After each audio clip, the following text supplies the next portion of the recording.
Triángulo de potencia. Aplica para sistemas eléctricos que se componen de los siguientes elementos: elementos resistivos, inductivos y capacitivos.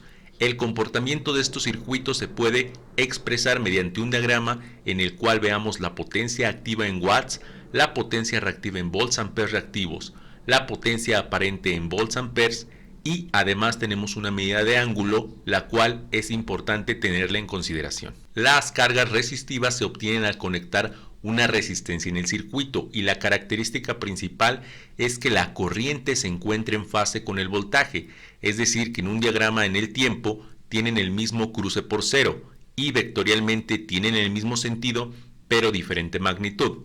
La característica principal de los circuitos resistivos es que absorben potencia activa.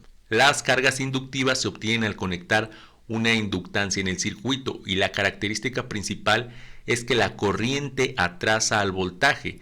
En este caso de un circuito puramente inductivo, en el diagrama vectorial podemos ver que la corriente atrasa en 90 grados al voltaje, o pi/2 en el diagrama en el tiempo. Como podemos ver, la onda de corriente está retrasada pi/2 respecto a la onda de voltaje, y la característica principal de estos circuitos es que absorben potencia reactiva.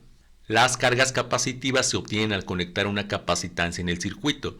La principal característica es que la corriente ahora adelanta al voltaje. Como podemos ver aquí en el diagrama vectorial, la corriente adelanta en 90 grados al voltaje, o lo que es igual a pi/2 en el diagrama en el tiempo, como podemos ver a continuación.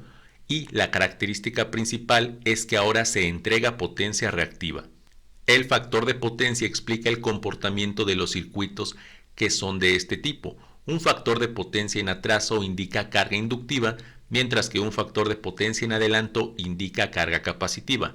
Aquí podemos ver un ejemplo de un triángulo de potencia, donde podemos ver la componente de potencia activa, la componente de potencia reactiva, en este caso inductiva, y la potencia aparente con el ángulo que genera el triángulo.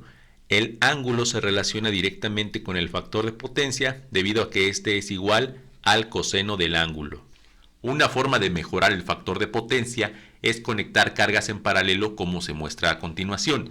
Idealmente, el factor de potencia debe ser lo más cercano a 1, o lo que es lo mismo, que el ángulo sea lo más cercano a 0, debido a que disminuye la corriente que entrega la fuente. Es decir, a menor cantidad de potencia reactiva será menor la cantidad de potencia aparente. De esta se calcula la corriente que entrega la fuente. Por lo tanto, si la potencia aparente es menor, la corriente también es menor, y por ende existirán menos pérdidas en el trayecto.